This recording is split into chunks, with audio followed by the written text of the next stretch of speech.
انسان کی فطرت ہے کہ انسان اس دنیا میں اگر کوئی چیز بناتا ہے اور کسی چیز کو تعمیر کرتا ہے یا کوئی بھی فیکٹری میں کسی بھی مشینری کی مینوفیکچرنگ ہوتی ہے تو چاہتا ہے اس فیکٹری کا مالک کہ ایسا مال سامنے آئے جو ہماری گڈ ول بن جائے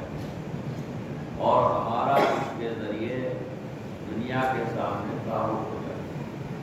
اور جتنی اچھی چیز ہم دنیا کے سامنے مشینری کے اعتبار سے پیش کریں گے اتنا ہی ہمارا نام روشن ہوگا۔ صلوات بھیجیے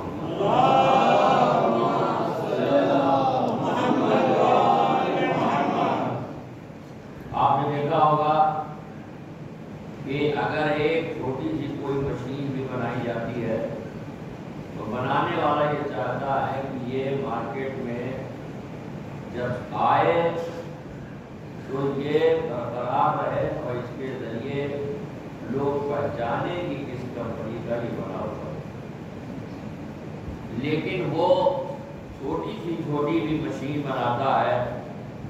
آپ چاہے اس کو موبائل کی شکل لے لیں، چاہے ایک پریس کی شکل میں لے لیں، کوئی بھی چیز، تو بنانے والا جب کوئی چیز بناتا ہے تو تنہا نہیں ایسے پیک کر دیتا بلکہ اس کے ساتھ ایک چھوٹی سی کتاب رکھ دیتا اور وہ کتاب اس لیے رکھ دیتا ہے تاکہ اس مشینری کو چلانے کا تمہیں بہترین آئیڈیا ملے۔ اجا اگر تمہیں اس کتاب کو سمجھنے میں کوئی دقت اور زحمت ہو رہی ہے تو جتنی اچھی کمپنی ہوتی ہے اتنے ہی شہروں میں وہ اپنی ایجنسی رکھتا ہے، اور وہ ایجنسی اس لیے رکھتا ہے کہ اگر کتاب سمجھ میں نہ آئے تو ہماری ایجنسی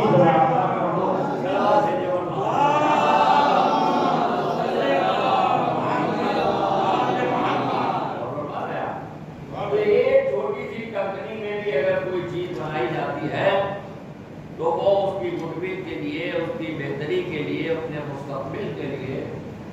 وہ چیز سامنے پیش کرتا ہے تو یوں ہی لوگوں کے ہاتھ پہ کھلونا بننے سے بچتا یہ نہیں چاہتا ہے، کیونکہ کھلونا ایک ایسی چیز ہے کہ آپ دیکھتے ہوں گے کہ زندہ جب بچوں کو ضد کر کے آپ کھلونا لا کے دیتے ہیں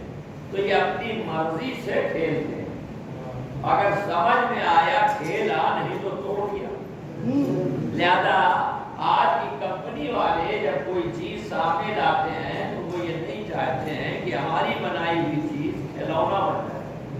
لہذا اس کو چلانے کے لیے انہوں نے کتاب رکھا اور اس میں یہ بھی لکھ دیا کہ اس کی کتنی زندگی ہے اور کتنے دن سروس ہونا ہے اور کیسے کیسے آپ کو اسے چلانا ہے۔ لیکن نا سمجھ انسان اپنے عقل پر اتنا بھروسہ کر لیتا ہے کہ مشین تو چلاتا ہے لیکن کتاب چھوڑ دیتا ہے۔ لیکن جب کہیں گاڑی پھنس جاتی ہے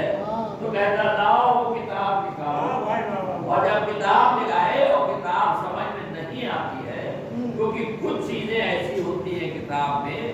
جو آپ کے سمجھ میں نہیں آتی ہے تو ایجنسی والوں سے رجوع کیا جائے۔ تو آپ دیکھیے عام انسان جس کو انسان کو اللہ نے عقل سے نوازا ہے وہ اتنی احتیاط سے اپنی بنائی ہوئی مشین کو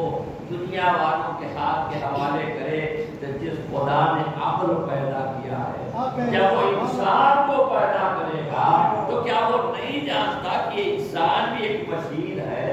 یہ مشین کب تک آگے چلے گی، اور اگر چلے گی تو اس کے لیے بھی تو کوئی کتاب ہونا چاہیے، اسی کتاب کا نام قرآن ہے، اسی ایجنسی کا نام ہے